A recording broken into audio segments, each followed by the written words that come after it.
Next question comes from Dave from the MBT forum. Basically, what he wants to know is there some sort of governing body of individuated units of consciousness, having just spoken about the non-physical entities? Is there some sort of governing body of these entities who are responsible for the management of the general populace of the individual units of consciousness? Is there some sort of hierarchy with the individuated units of consciousness? And if so, what control measures does the LCS or larger consciousness system have in place to prevent abuse of power and influence? Okay, the answer to the short answer is yes. There is organizational needs that are met by IUFCs at various levels. The reason for that is any system that is organized to the extent that it can create a virtual reality for its members to play in, as we do, that's a pretty complex, well-organized system. That's not a trivial thing to create a rule set, create a virtual reality, let it evolve according to a rule set until it evolves a creature capable of being a good avatar for consciousness to experience and make choices with. So we have a very complex set of things going on with virtual realities. Virtual realities are built on data streams. Data streams just don't pop out of thin air. Data streams have to be calculated, has to be processed. So there's a lot going on here that requires function, requires intelligence, requires consciousness, requires understanding, requires somebody to keep up with the game. What's happening? What's the next the next delta T? What's this data stream supposed to look like?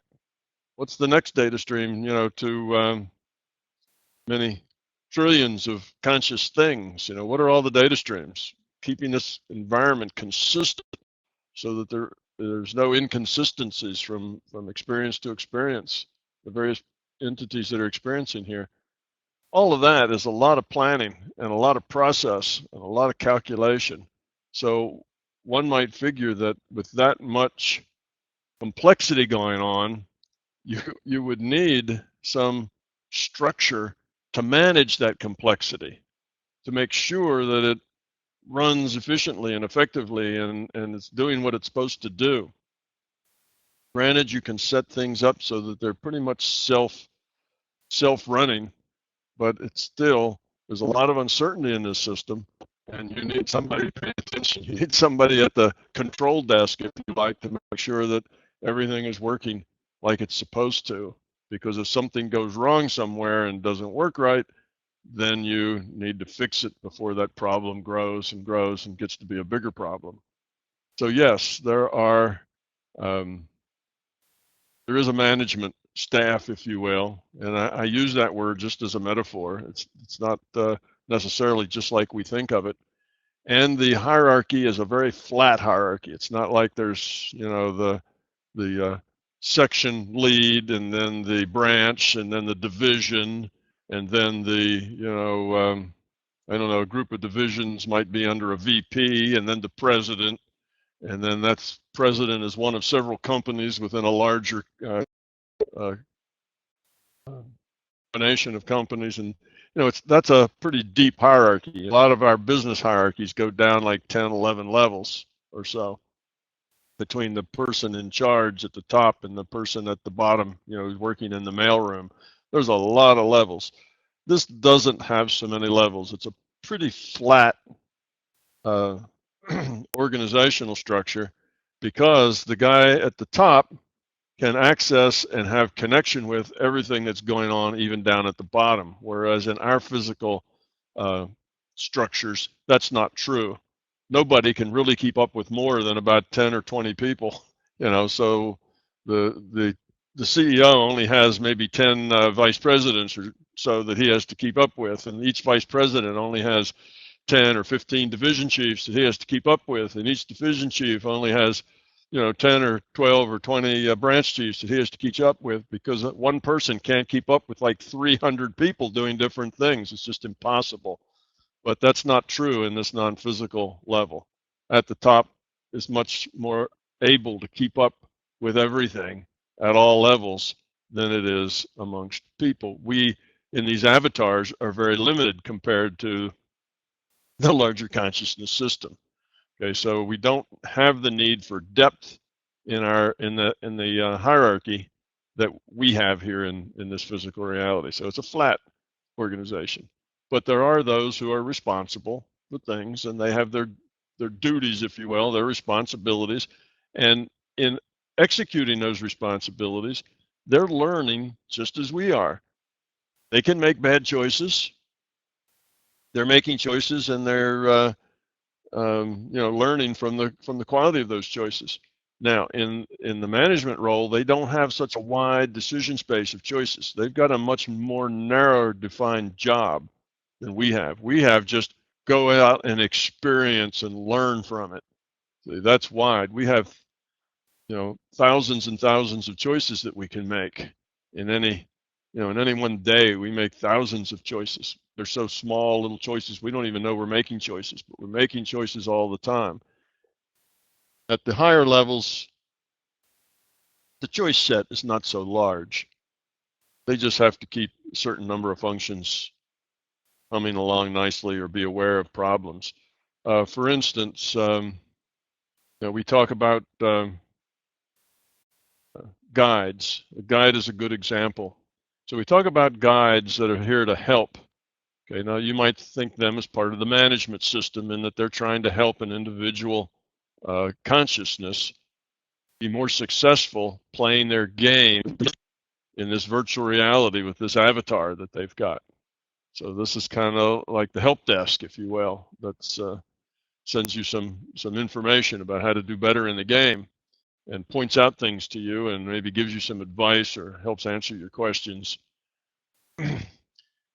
This entity is a part of the larger consciousness system, just as you are. Now, we tend to think of all of these entities as isolated, separate individuals. Okay, so there's us. We're an isolated, separate individual. There's us, and then there's everything else, both physical and non-physical. And then there's this guide. All right, it's a separate individual. There's it, and there's us, and there's everything else, and so on. But we are also just parts of this larger consciousness system. And the guide is just a part of this larger consciousness system. In fact, it's easier to see a guide not as an independent being, but as your personal interface to the larger consciousness system. Okay, so try to keep it simple. If we conjure up too many variables, we just make the problem more and more complex, and we end up just confusing ourselves. So I'd like to keep it simple and say that we are parts, we are pieces, projections, if you will, thoughts, if you will, of the larger consciousness system. We're subsets. And as subsets, we have free will, get to interact with other subsets, make choices, grow up, lower entropy. Okay, that's kind of our job. A guide is our interface to this larger consciousness system. It also is separate in the sense that it is called out as a subset, and that separate subset has to be consistent because we don't want a different guide every day. We want to talk to the same guy with the same sense of humor and the same whatever. We don't want it to be a lady one day, a guy the next, a real guffawing jokester one day, and then a real serious one the next. That would just confuse us more. So we want consistency because that's easier for us to learn. We can use the help better if it's something like that. So we get something that suits us, and that's our interface. But this guide is also a subset, has choices to make, things, data to pass on, if you will, but it's just a piece of the larger consciousness system. So tend to think of it not so much as separate things as all pieces of the same thing with different responsibilities. That's a better way to look at it. It's all integrated. Now we can think of this biologically. You know, I got two hands. I got a right hand and a left hand, and these two hands are independent, separate things because I can hold a glass with one and a pen with the other, and I can write while I'm taking my glasses off, and I can do different things with my different hands. They have their own function, their own things that they do, and each one isn't exactly the same as the other. Or you could say an arm and a leg. There they have very different functions. Okay, but they're all really parts of the whole thing. They're all part of a process that works together, even though the leg and a hand are very different, have their own constraints, do things work differently, look differently, can grow and evolve differently. You know, I can do a lot of exercises with my legs, and my legs get real strong and powerful, and maybe I don't do any exercises with my arms, and they stay weak and unable to do much. So these various things can rise and fall, grow, evolve differently, but they're still all part of the same thing. So kind of look at it like that. So us, our guides, these teachers we talked about, that they're sending data streams to help people see bigger pictures.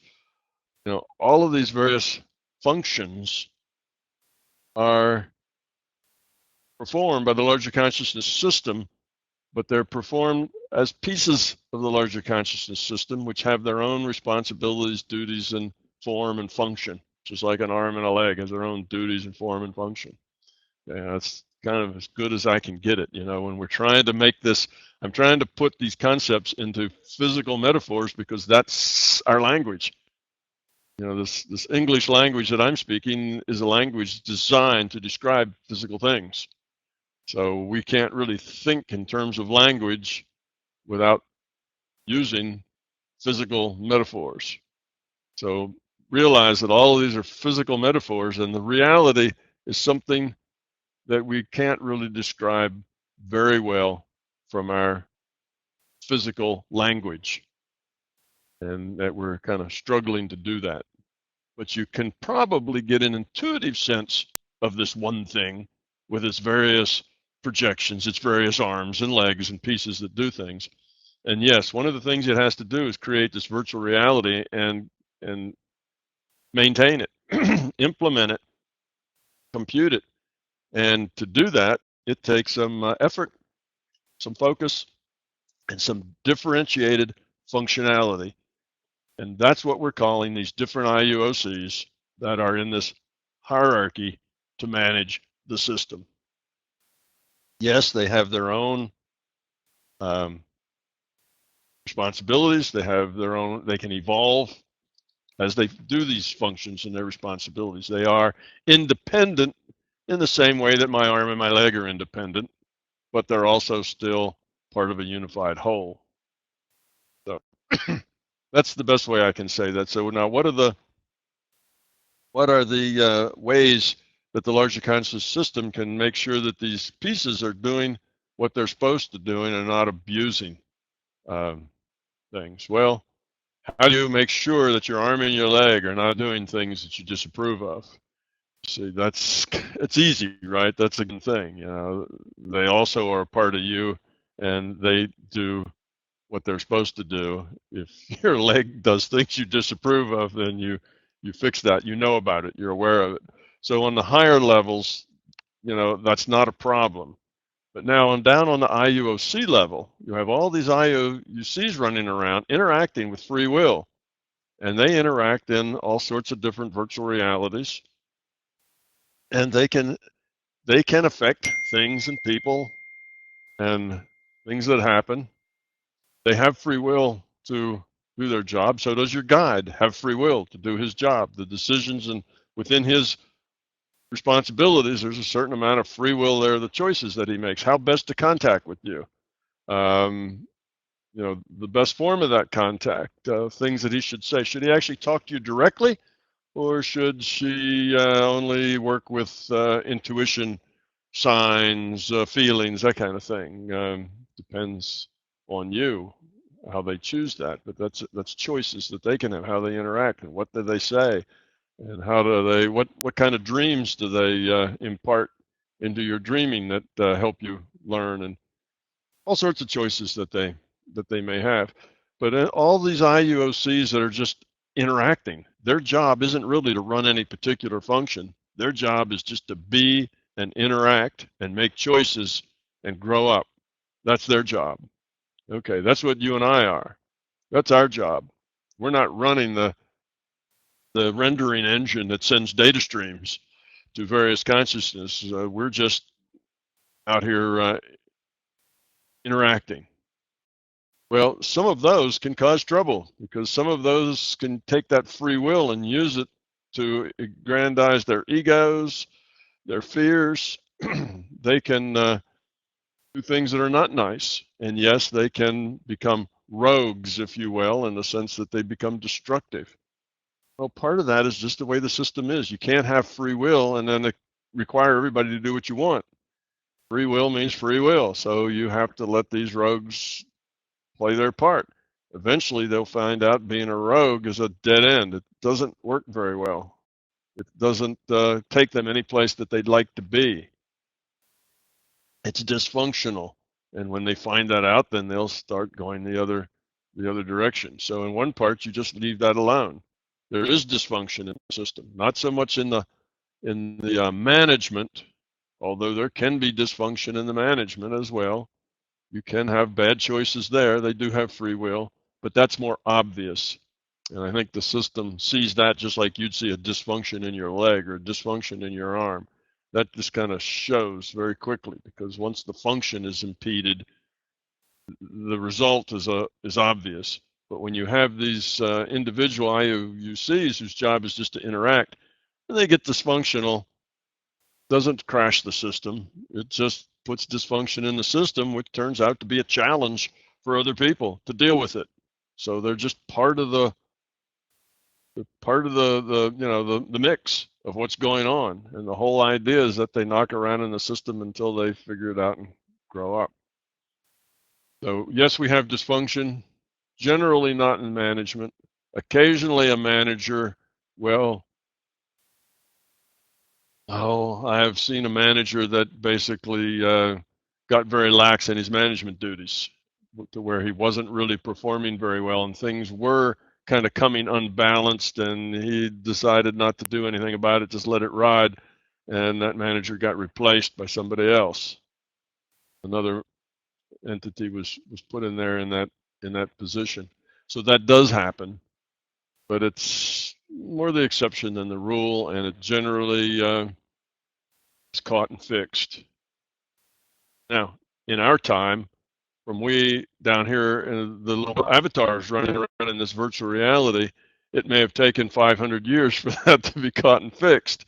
You see, we have a different perspective from the larger consciousness system. That much time is maybe how much time it takes before you are certain that a fix is required. Mostly you tend to just let the system go at that level of just interaction at our level. Anyway, I hope that answers the question. I kind of wandered around it a bit, but yes, all right. If you make the structure in a form that looks just like our structure, so that you have the CEO, the vice presidents, the division chiefs, and so on, it's not like that.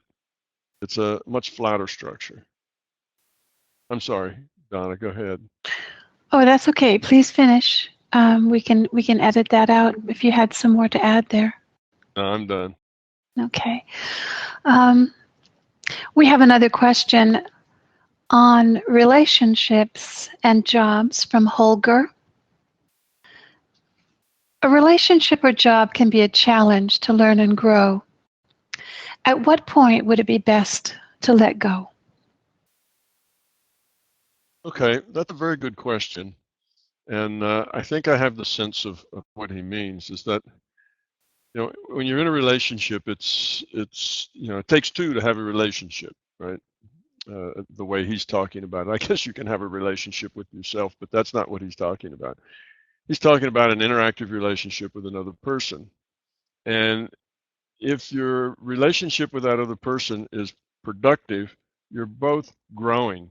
You're both making good decisions, at least most of the time, and you are evolving.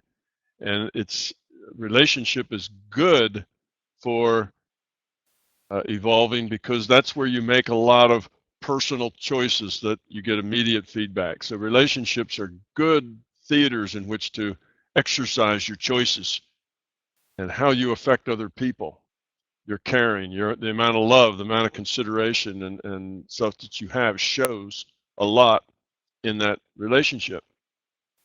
Sometimes the relationship just doesn't work.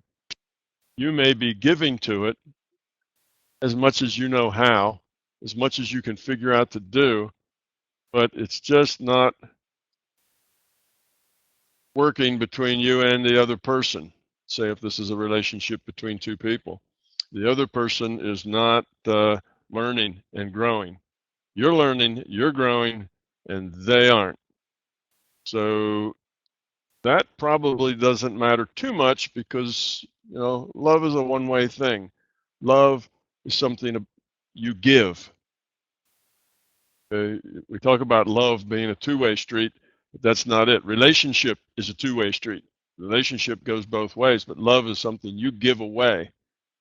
Doesn't really matter too much what the other person does. You can love people that you don't like. You care about people that you don't really want to be around. So love is something you give. It's just you in a one way.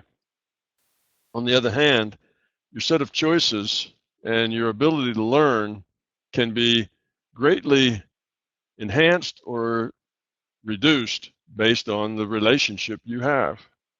So you can have a relationship that challenges you to grow up, or you can have a relationship that makes it difficult for you to grow up. If you have one that makes it very difficult for you to to grow up, then you probably ought to seek other relationship. In other words, you do get to a point where it's time to let go, where a more productive relationship is a better way to go. Now, it's not always easy to tell when you get to that point, because the first question you have to ask after you realize you have a dysfunctional relationship is, what part of that dysfunction is mine? If you are a significant part of that dysfunction, then dropping that relationship in favor of another is a bad idea.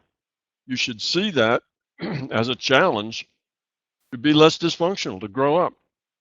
Use that relationship as a challenge to grow yourself up. If every time you get in a dysfunctional relationship, you just jump out of the relationship, you may never grow up. You see, because you're not taking responsibility for your part in the dysfunction. Therefore, you're not really challenging yourself to grow beyond that dysfunction. Now, let's say you've done that and you've done it well. You have assessed it, and the dysfunctional relationship is, for a large part, not your dysfunction. Now we have the problem is that your ego talking? Or is that really not your dysfunction, or you just don't see it that way because you've got a lot of ego? And of course, with a lot of ego, you see yourself as fair and doing everything right, and you see the other person as unfair and not doing anything right. So if it's your ego talking, then we're back to what I just said before. You have responsibility for some of that dysfunction. Rather than leave the relationship, you should grow up. But now let's say it's not your ego. You really are doing very well. You have learned a great deal. You are dealing from love and caring and compassion for the other person, and still the relationship is dysfunctional. Now you can do one of two things. You can say, well, that's all right. I don't mind the dysfunction that much. I'll just hang in here because I care about the other person, And maybe just by being this nice person who cares and loves and gives, the other person will maybe grow up. Maybe they won't, but they might. It'll be more likely that they will if I can continue to give to it. See? So you might decide to do that, or you might say, well, I could actually learn more if I were in a different, a better situation. I'm being held back by this dysfunctional relationship, and I've already established that the dysfunction is not coming from me, and that's just not my ego talking. Well, then it's time to end the relationship or distance yourself from it. You know, it might be a coworker, and you may distance yourself from it by requesting that you don't get on the same projects as the coworker. Or if it's your Aunt Susie that's real dysfunctional, you may just not see Aunt Susie so much anymore, except only when you really have to. Other than that, you just don't spend a whole lot of time with people that don't form good relationships with you. If it's your significant other, then you know it's not so easy to just not spend so much time with that person because you live with that person and you're next to them all the time. So there is a time though when you are better off to let it go and find other relationships. But it's very hard to know whether you're doing that based on your ego and the fact that you have a lot of responsibility for that dysfunction, and now you're just skipping out and going to connect up and be dysfunctional in another relationship. You can carry your dysfunction through 4 or 5 relationships and not learn much because you always blame everything on someone else other than yourself, which is a typical thing that ego does. So in other words, it's a hard question. It's a very difficult question to know when you get to that point. But the steps ought to be like this. There's dysfunction. Can I live with it and just keep giving to it? And if I give to it, will there be some probability that it will heal it? Secondly, is the dysfunction mine? How much of this dysfunction am I creating? That's a tough one because your ego will always say, oh no, it's not yours, you're fine. It's another person's creating all the problems, but you have to get past that. You have to become authentic there and let that ego intellect sit down and be quiet while you actually assess what's going on. And then there's always communication. I'm sure the other person in this relationship would be happy to tell you your dysfunction and your responsibility for the dysfunction in the relationship. Well, listen. Don't just defend yourself. Listen and then assess. So that's the and then in the final case where you have come to a non-egoic decision that this is not working for you and that you'd be better off elsewhere, probably true that the other person would be better off elsewhere too, because what's dysfunctional for one is dysfunctional for the other as well. Then it's time to move on. Okay, now there's more complications. What happens if we're talking about significant others and there's children involved and the children are very small and, you know, the separation will cause hundreds of miles of distance between, you know, at least one of the parents and their children. What does that do to the children? And how much entropy are you creating in that sense? So you have to look at the whole picture and decide what's best for system in the long term. Okay? Now, it could be that in the long term, it's better for the children to get out of a dysfunctional situation, particularly if the parent's fighting and screaming all the time, right? That's not good for children. It'd be better that they only had one parent that wasn't screaming all the time. And it may be not. It may be the case that that's not the, you know, it's not the way it is at all. So every case is different, and each person has to decide where they fit in it. But yes, you do get to a point where moving on is a better decision, but you have to consider everybody, all the entropy that you create or that you lower, and consider it in the long term and not just do what feels good or do what your ego thinks. And if you've done due diligence, then make your choice, go forward with it, and learn from it. There's always uncertainty. The next question comes from Sydney from the MBT forum. The question is on grief. What is the best way to deal with grief? How can it help one grow when the pain from it can be so constant and enveloping? It's not the uncertainty that concerns me. It's dealing with the pain of loss, despite knowing that the person who left is doing their own work and moving on. Missing someone hurts. Yes, grief is it's a normal, it's a acceptable, it's even something that many people have to go through. When they have a major loss, they have a little period where they have to adapt, accommodate themselves, accept that loss.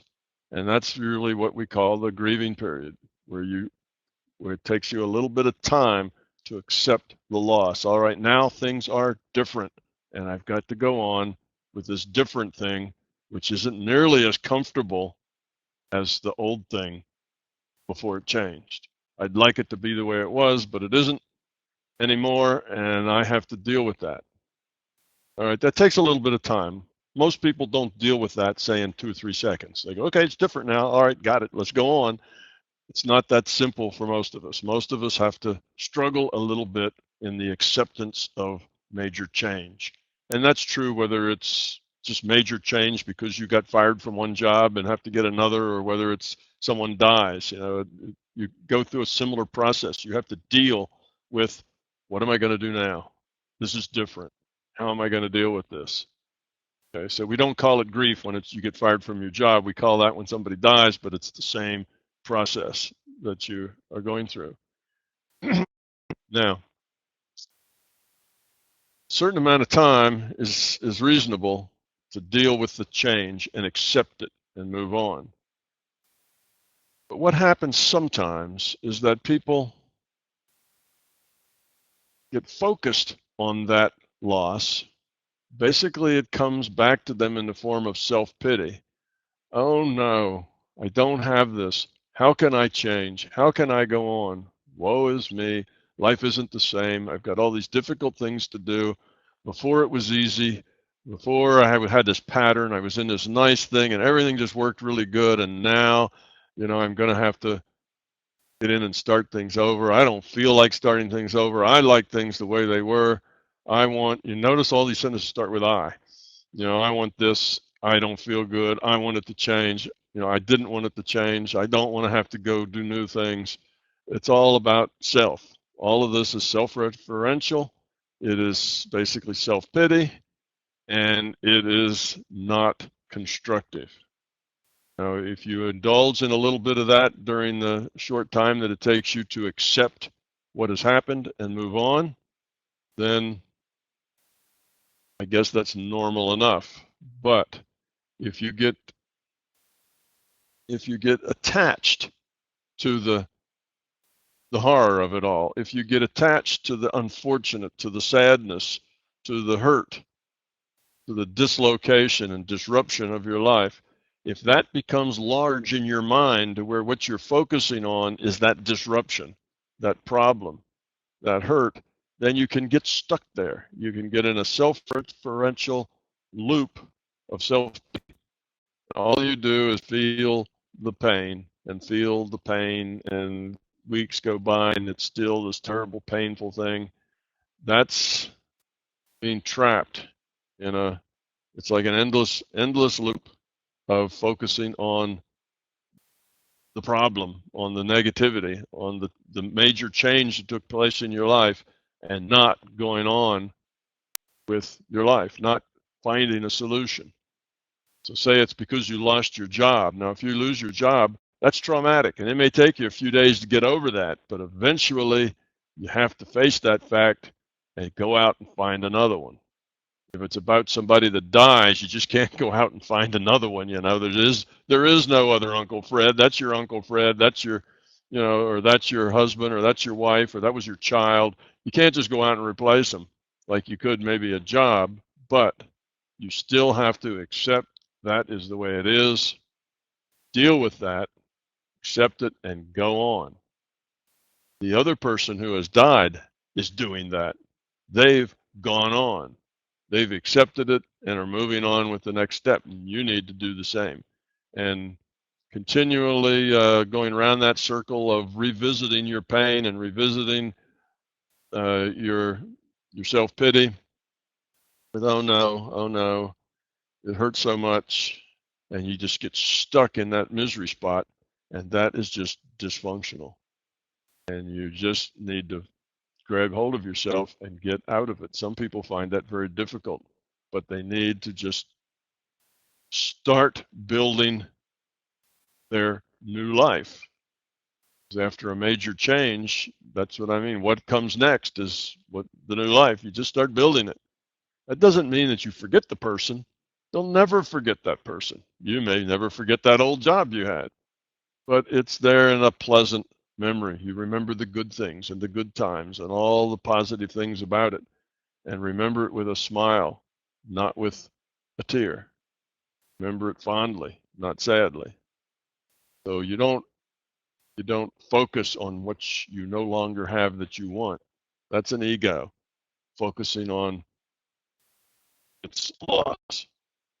That you have to deal with and let go. So grief is good in a short period of time because it takes humans a certain amount of time to acclimate to major change, but it's dysfunctional if it goes on too long. The next question comes from Jan from the MBT forum. Her question has to do with feelings of energetic sensations, such as when you're energy healing. You've talked before describing chakras as being metaphors and energy as being a metaphor. What is the link between the raw data and the feelings of energetic sensations? Okay, a lot of people get energetic sensations, and what they mean by that is, let's say if you heal people and you heal them with your hands. So you put your hands on their body someplace, and then your mind is interpreting this as the energy is flowing from you out of your hands into them and healing them. Okay, it's a hands-on healing technique. It's very old and has been used for thousands of years. You can feel that in your hands because your hands get really warm, and the subject, the patient, can feel that in their body because they can feel the energy surging into their body right there where your hands are. And it's a very physical manifestation of energy, and that's the energy sensation kind of things they're talking about. These energy sensations are several things. One is they are a tool. They're a signpost. They're a thing that lets you know that what you're doing is working. You're doing it.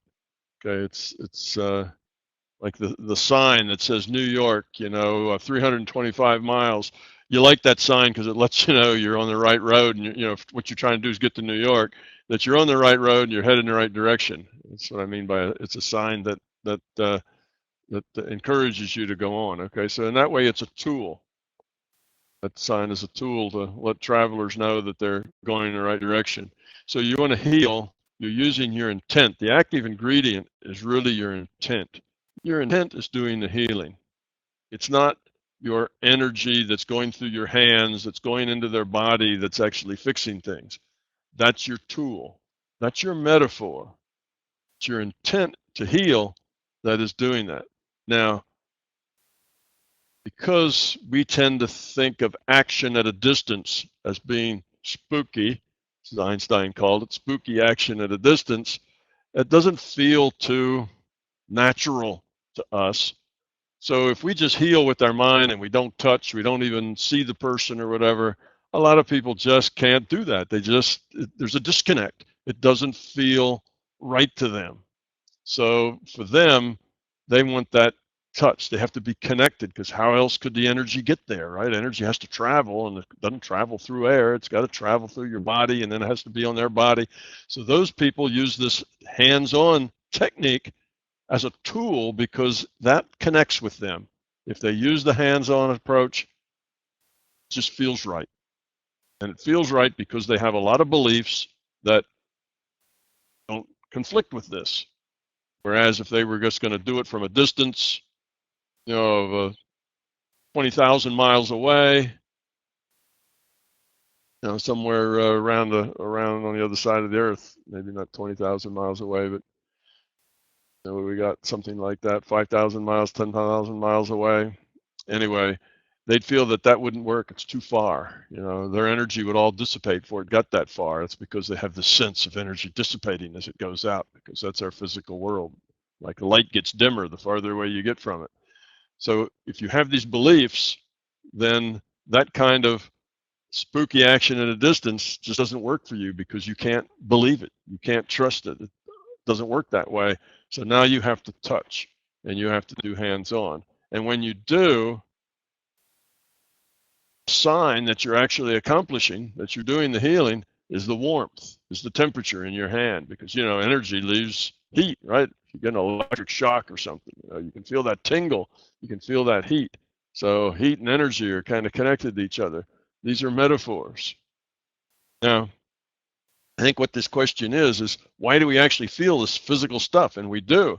And not only do I feel that my hands get hot when the energies are flowing, but the other person, without me prompting them at all, will say, yeah, I felt all this heat, on my back right there where you were touching me, and I could feel like electricity went into me, and so on. All of these are metaphors because it also helps the patient. If the patient feels the energy working, then the patient will do better. It's just like the placebo effect. When you take that magic pill that's going to heal you, you feel better because you've done something. We're in this mind state where nothing can happen if you don't do something. You don't feel something, then nothing really happened. So this is all part of the metaphors between the patient and the healer. So why does the patient feel it, even if there was nothing there? Because the mind of the healer and the mind of the person being healed, they're all connected. All of our minds are connected on this network. I'm healing you. I'm pouring all this energy into you. And the other person connects with that, and they say, yes, I feel it. It feels good. I feel the heat. I feel like an electrical shock. I can feel myself being healed. Well, that's great, because now they know that they've been healed. They felt it. They'll get better quicker if they say, I didn't feel anything. Those are the ones that don't get much better, or at least not as quickly, because they're not putting their own sense of it being healed. They're not really contributing to the healing themselves. The patient isn't contributing so much to the healing. Okay, that's the way it is if you're healing somebody and they have no idea you're doing it. You've just drawn a random draw of Joe Schmo who has something or other, and you and your group, work the healing, but Joe has no idea his name's even in that group to be worked on. So you work on him and he doesn't know. Well, you can still affect Joe, but if you had Joe working for you too, if he was working on it at the same time, his healing would be, would come more quickly. It would be better if he works on it. After all, there's nobody more connected to Joe than Joe himself. So there's nobody who can modify his physical state any more than can. Or he's got the most leverage, just put it that way, of anybody. So that's what's going on. There's a connection there. And because it works and because everybody feels it, then it's real. It's a real physical thing. And you can take a thermometer and stick it on that person's hands, and sure enough, their hands do get warm. Not that they just imagine they're warm, they actually do get warm. And probably so does Joe's back. Gets warm too, right where the hands are touching, partly because the hands are warm and partly because Joe's in sync with this whole process. So that's what's going on. It's a metaphor. Some people It's required. Now, here's another one that people get sensations. When people try to meditate, and let's say mostly they're doing this when they try to go out of body, and they lie down and they want to do this, I'm asleep, but I'm still awake thing. So they get right on that edge of sleep. They're still aware, but they lose contact with the physical reality, which means, technically they're out of body because they're no longer sensing the physical reality. They kind of drop that. And when they drop that, they suddenly realize that they're no longer just the way they were when they were, in their body, right? In means they get all the physical data. They're there, they're in their body, or they have let that go. They're not connected any longer to that physical data set. Well, how do they interpret that? They interpret that as paralysis. Why? Because when they are disconnected from the physical, they're not connected to the physical. They can't move things. They can't, do whatever. They're just lying there as mind, disconnected from the physical. And once they realize they're disconnected from the physical, they interpret that as I'm paralyzed because I can't affect the physical because I'm disconnected from it. And that's called sleep paralysis. And then they panic and get a little hysterical, and eventually they all wake up in a sweat, and, breathing heavily, and wow, that was a close call. Or they get to a point where they're disconnected from the physical and they start feeling vibrations. It's almost like their quote unquote body is elastic, and it's bumping and waving, and maybe they feel electrical shocks. They hear sounds. Sometimes they see things. Usually something scary, a three-headed demon going or something in front of them, and it scares them and they go away. Okay, well, these signs, this pulsating, this vibrating, and things people get, these are signs. It's a sign that you are disconnected from the physical. So is your sleep paralysis. The noises you hear and the whatever, that is mostly self-created, in that when you don't hear anything because you're disconnected from the physical, you kind of want to hear something. You strain. Well, I don't hear anything. You work hard. Well, I always hear the refrigerator running. I always hear the traffic outside. I always hear my neighbor's dog never stops barking, and you want to hear things. And if you don't hear anything, you imagine things that you hear. You imagine people breaking into your house, and you can hear the footsteps running across the roof as these burglars are wanting to whatever. And then, oh no, you're paralyzed, you can't move. And you see, you create all this drama and all these problems because you're afraid. So a lot of those kinds of physical things aren't really physical things at all. They're things in your mind. But they're also, I bring it up here because they're also signs. They're signposts. Instead of saying, oh, look, I'm just lying here as consciousness, I'm not really connected to my body. Instead of saying, oh my God, I'm paralyzed, you should say, well, isn't that neat? Oh, what am I going to do now? I'm consciousness, and I finally let my body go. Well, how about I go do this, or remote view, or heal, or just go out there and make contact, or whatever, But instead, people panic because it's something they're not used to. And you'll notice that the people who have all these things are the people who are in the beginning stage of stuff. It's like this is the first time they've really physical. They've disconnected from the physical. Their consciousness is awake. Freaks them out. Although they've just spent the last 2 years trying to do this. And then when they finally succeed, it completely ends them and they run away. That's just the way I know. I see some people smiling that they've probably been here and done that, but that's the way it works. So when they finally succeed at what they've been trying to do, it scares them to death. And once you get scared, then your mind will create all kinds of things. Now, you do get a certain pulsation state that is a real state. It's a physical state too. And if you have sensitive equipment on you, it'll also pulse. You see that little needle on the meter going like this, just pulsing back and forth, because your body resistance will pulse, because body resistance changes with relaxation. Your EEG will pulse. You have other things going on, but that's because your whole body is, instead of being scattered through the spectrum of EEG energy frequencies, almost all of your EEG spectrum now is in one place, and that's in the theta state and around that 4 hertz. And you'll notice that when you feel that vibrating, it's almost always about 4 hertz. How do you know that? You count real fast. 1, 2, 3, 4. If you got from 1 to 4 in about 1 second, that's 4 hertz. That's 4 cycles a second. And that's about the way that vibration goes. And that's a sensitivity to those electrochemical changes that are now all kind of syncing up together in that 4 hertz. When normally they're just scattered all through the spectrum.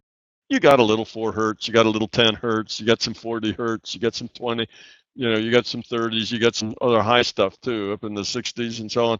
All the stuff is going on and the spectrum is changing, and that's like in a normal person. When it all settles down to one narrow frequency band, you can sense that, and that's the vibration that you get. But as soon as you get fearful of that vibration, it starts to get wild and crazy, and now it's scaring you, and the more it scares you, the bigger it gets, and it's a downward spiral that you get with fear.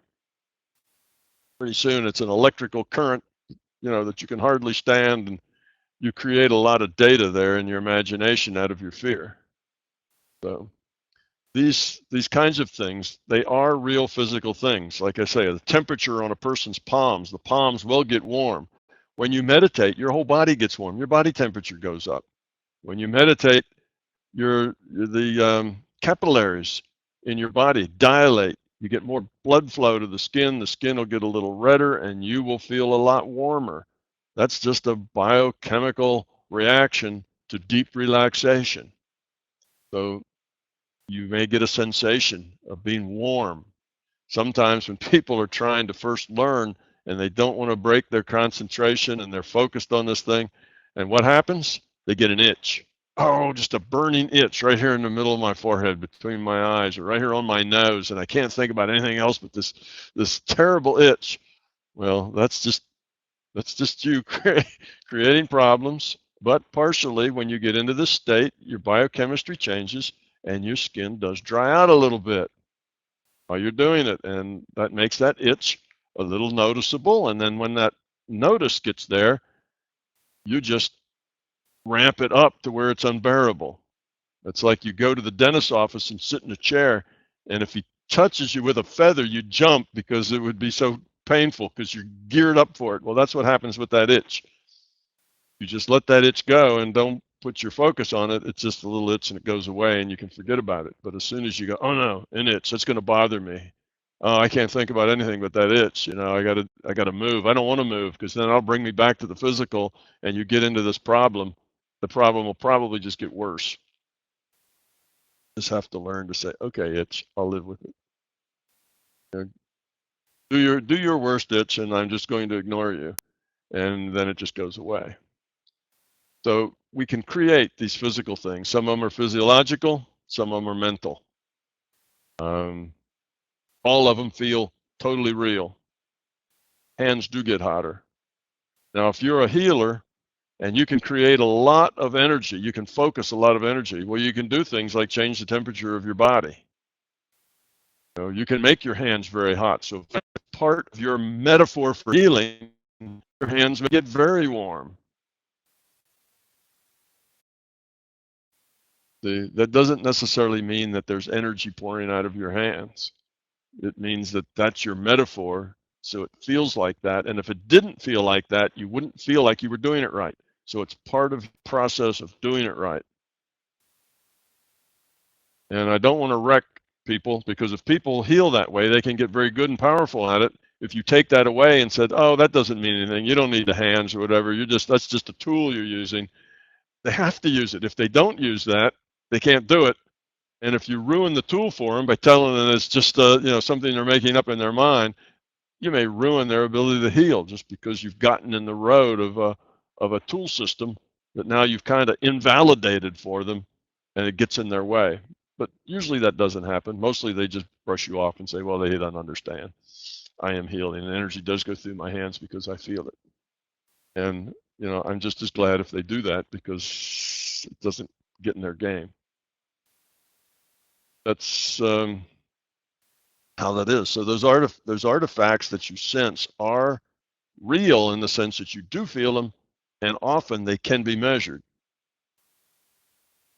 But that doesn't mean necessarily that's what's going on. The only active ingredient here is intent and consciousness. That's what changes things. But we need our tools to help us do that focus.